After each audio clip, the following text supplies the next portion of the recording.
দেখা হচ্ছে, সেই জন্য আবারও আমি আপনাদেরকে সালাম জানাচ্ছি। জুলাই মাস আমরা সবাই জানি যে এই জুলাই মাসের 2024 সালে একটা রক্তক্ষয়ী ছাত্র গণ অভ্যুত্থানের মধ্য দিয়ে আমরা ফ্যাসিবাদকে সরিয়ে, হাসিনা সরকারকে সরিয়ে আমরা একটা গণতান্ত্রিক ব্যবস্থা পুনরুদ্ধার করবার সুযোগ পেয়েছি। আমরা আন্তরিকভাবে সেই জন্যই আমরা সেই সমস্ত শহীদদের স্মরণ করতে চাই, যারা তাদের জীবন দিয়ে বাজি রেখে এবং অসুস্থ হয়ে, আহত হয়ে, চোখ হারিয়ে যারা আমাদের জন্য এই নতুন সুযোগ সৃষ্টি করে দিয়েছেন।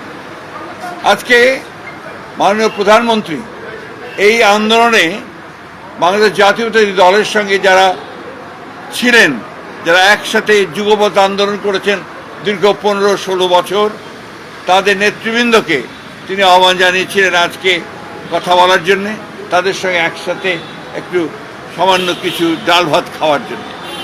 এটা আমাদের এই চলমান যে রাজনৈতিক আন্দোলন ফ্যাসিবাদের বিরুদ্ধে, আপনার উগ্রবাদের বিরুদ্ধে এবং একই সঙ্গে স্বৈরাচারের বিরুদ্ধে, সেই আন্দোলনের আরও বেগবান করবে, আরও শক্তিশালী করবে বলে আমরা বিশ্বাস করি। আমরা দীর্ঘ 15 বছর যখন একসাথে আন্দোলন করেছি এই সব দলগুলোকে নিয়ে, আমরা কেউ কারাগারে গেছি, কেউ আমরা মামলার মধ্যে পড়েছি, কেউ গুম হয়েছে, খুন হয়েছে, এরকম অনেকেই আছে। আজকে সেই জন্যই একটা আবেগঘন পরিবেশ সৃষ্টি হয়েছিল। মাননীয় প্রধানমন্ত্রী তাদের সকলের সঙ্গে অত্যন্ত আন্তরিকতার সঙ্গে দেখা করেছেন, প্রত্যেকের সঙ্গেই, এবং তিনি কথা বলেছেন। আমাদের অনেকগুলো রাজনৈতিক দল তারা কথা বলেছেন, তারা সবাই মাননীয় প্রধানমন্ত্রীর যে শুরু সরকার চালানো, সেই শুরুটাকে তারা অত্যন্ত প্রশংসা করেছেন। এবং এই যে মাননীয় প্রধানমন্ত্রী দেশে ফিরে আসার পরে সমস্ত দলগুলোকে ঐক্যবদ্ধ করে তিনি যে নির্বাচনের যে সংগ্রাম, নির্বাচন যে পরিচালনা, সেই নির্বাচনের মধ্য দিয়ে একটা 2/3 মেজরিটি নিয়ে এসেছেন, সেই জন্য তিনি তাদেরকে, এই রাজনৈতিক দলগুলো তিনি আন্তরিকভাবে ধন্যবাদ জানিয়েছেন, শুভেচ্ছা জানিয়েছেন, এবং তিনি তাদের যে অবদান সেটা দেশ চিরকাল মনে রাখবে সে কথাও তিনি বলেছেন। তিনি বলেছেন যে এই 5 মাসের মধ্যে সম্ভব হয়নি হয়তোবা বিভিন্ন কাজের তাড়াহুড়ার জন্য বা কাজের অগ্রাধিকারের ভিত্তিতে সব দলগুলোর সঙ্গে কথা বলার, কিন্তু এর মধ্যে সরকার যে কাজগুলো করেছে কাজগুলো ছিল জনগণের একদম কাছাকাছি যাওয়ার কাজ। আপনারা সবাই জানেন, সেগুলো আমি রিপিট করতে চাই না। যেমন 10,000 টাকার কৃষি ঋণ প্রথম ক্যাবিনেট মিটিংয়ে সুদসহ মকুব করা হয়েছে। ফ্যামিলি কার্ড কমিট করেছিলেন, সেই ফ্যামিলি কার্ড দেওয়া শুরু হয়েছে। কৃষক কার্ড কমিট করেছিলেন, কৃষক কার্ড দেওয়া শুরু হয়েছে। মসজিদের ইমাম, মন্দিরের পুরোহিত বা আপনার চার্চের ফাদার এবং আপনার ধর্মযাজক, বৌদ্ধ ধর্মের, তাদেরকে ভাতা দেওয়া শুরু হয়েছে। খেলোয়াড়দের ভাতা দেওয়া শুরু হয়েছে। খাল খনন কর্মসূচি শুরু হয়েছে। এই কাজগুলো কিন্তু শুরু হয়েছে প্রথম থেকেই, এবং নতুন কুড়ির যে আন্দোলন ছিল একটা, সেই আন্দোলনটাও শুরু হয়েছে।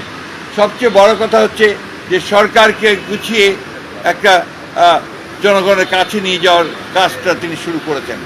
আমাদের এটা অবশ্যই মনে রাখতে হবে যে আমরা একটা ধ্বংসস্তূপের মধ্য থেকে কিন্তু কাজ শুরু করেছি। একেবারেই অর্থনীতি ধ্বংসপ্রাপ্ত হয়েছে, লুট করে নিয়ে গেছে সমস্ত ব্যাংকগুলো, সব জায়গায় একটা নৈরাজ্য সৃষ্টি করেছিল তারা, সমস্ত প্রতিষ্ঠানগুলোকে ভেঙে ফেলেছিল। সেই প্রতিষ্ঠানগুলোকে আবার আমাদের মাননীয় প্রধানমন্ত্রী সেটাকে আপনার গড়ে তোলবার জন্য কাজ শুরু করেছেন। এই কথাগুলোই আজকে বিভিন্ন রাজনৈতিক দল তারা বলেছেন।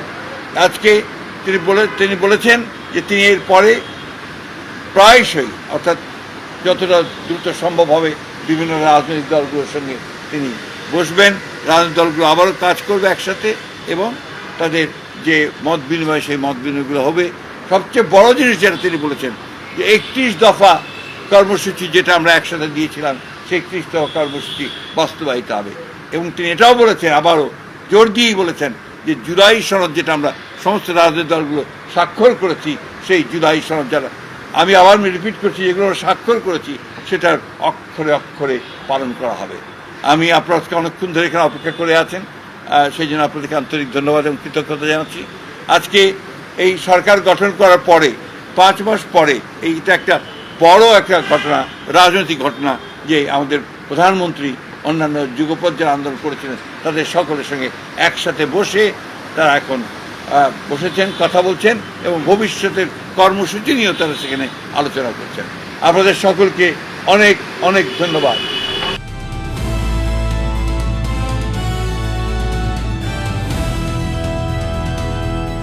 দিনাজপুর টিভি, মানুষের জীবনের কথা বলে।